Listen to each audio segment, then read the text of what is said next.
ika-20 ng Marso, iniulat ng True Story Expedition Team ng MBC ang tungkol sa mga akusasyon sa karahasan sa paaralan na nakapalibot sa Korean actor na si Jisoo. Nagtatampok ang programa ng ilang mga sinasabing biktima na bawat isa ay nagsasalita tungkol sa kanilang mga karanasan. Ang isa sa mga kamag-aral ni Jisoo sa middle school, na tinukoy bilang A sa palabas, ay nagpaliwanag na madalas siyang inutusan ni Jisoo na bilhan siya ng tinapay at merienda mula sa cafeteria ng paaralan at karaniwang ginagamit niya ang kanyang sariling pera upang mabayaran ang mga ito. Magtatakda siya ng oras tulad ng 1 o 2 minuto, at sasaktan niya ako kung hindi ako nakabalik sa tinakda niyang oras, sabi ni A. Dagdag pa niya, tatawagan niya ang aking cellphone at sasabihin sa akin, alam mo kailangan mong magdala ng pera bukas, tama. Nagsimula ito ng maliit mula sa 5,000 won, hanggang 10,000 won. At ang halaga ay unti-unting umakyat sa 100,000 won. Napaka-malicious niya sa pambubuli niya. Para sa mga quizzes o midterms, ako ang pinagagawa niya para sa kanya. Ang isa pang kaklase sa middle school, na tinukoy bilang B, ay nagbahagi, sinisipa niya ako sa puwit o hita, hampasin ako sa ulo, sasampalin ang aking mukha, o susuntukan ako sa dibdib o di kaya sa tiyan. Binigyan niya ako ng mga misyon. For example, get up during class para kumanta or sumayaw.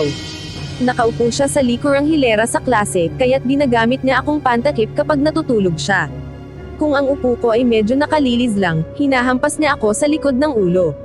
Sabi pa ni A, nireport na namin siya. Ngunit siya ay hindi natatakot sa mga guro. Sa palagay ko iyon ang pinakamalaking issue. Gusto lang nilang ibuli ang ibang bata, at pagkatapos ay ibang bata naman, at magpapatuloy lang ang ganong pattern. Kalaunan, nagsimula kaming mag-isip na walang magbabago kahit na i-report namin ang mga ito. Kaya't mula noon, hindi nang ahas ang mga bata na i-report ang mga ito. Ang programa ay bumisita sa mga miyembro ng pamilya ng isa sa mga biktima. Nag-flip ako sa mga channel sa TV, at nakita ko si Jisoo. Ang bastardong iyon, at lumipat ako ng channel, pahayag ng ina sa isa sa mga biktima.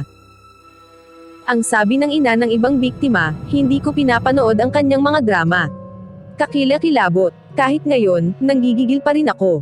Ipinaliwanag niya na nagpunta siya upang makipag-usap sa school principal nung mga panahong iyon at nagulat siya sa inasal ng principal.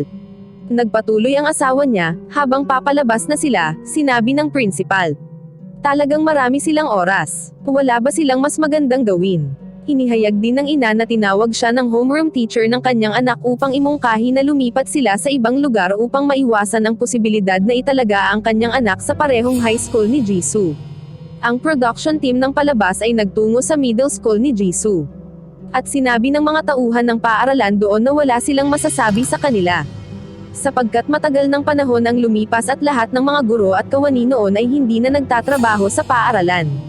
Ang isa pang kaklase sa middle school na si C, ay nagsabi na siya at ang kanyang kaibigan, na biktima din ng pambubuli ni Jisoo, ay kumain ng cup noodles bilang lunch habang nagtatago sa likod ng isang TV sa school.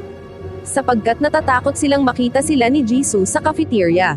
Dalawang iba pang mga kamag-aral sa middle school na sina D at E, ay nagpaliwanag na si Jisoo ay nagsimula bilang bully sa kanyang klase hanggang sa siya ay ma-recruit ng mga school delinquents nung nasa second year na siya. Sabi pa ni E, napaka-systematic nila. Mayroong school delinquents group kasama si Kim Jisoo.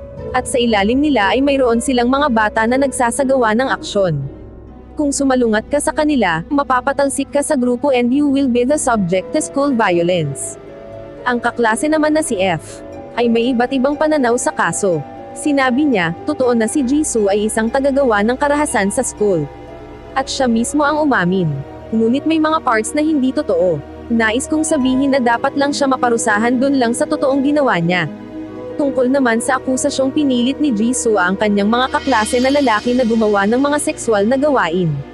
Sinabi ni F, mula sa naaalala ko, hindi niya magagawa ang bagay na iyon. Kung nangyari ang ganoong bagay, malalaman ng aking mga kaibigan at kaklase ang tungkol sa isang bagay na nakakagulat. Inilahad din ni F, na sigurado siya at alam niya kung sino ang paunang akusado at ito ay isa ring matinding bully. Sinabi ni F, ang bata na nangungunang bully sa kanyang first at second year, ay biglang naging outcast pagdating ng third year. Sinisisi niya si Kim Jisoo sa maraming bagay na ginawa sa kanya ng ibang mga bata. Ang True Story Expedition Team ay nakipagtagpo din sa ilang mga kamag-aral sa elementarya ni Jisoo. Ang sabi ng isa sa kanila. During a retreat, gumawa siya ng mga sexual na bagay sa ilan sa mga lalaki, at nakita ito ng lahat. Nagkunwari kaming hindi nakikita dahil baka sakaling kami ang susunod niyang target.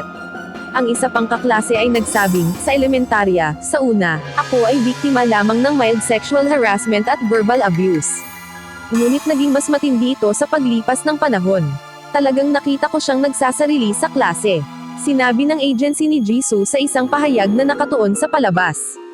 Bilang karagdagan sa kanyang opisyal na liham ng paghingi ng tawad, nalulutas ni Jisoo ang isyu sa pamamagitan ng patuloy na paghingi ng tawad at paghingi ng kapatawaran mula sa mga biktima na nakipag-ugnay sa kanya.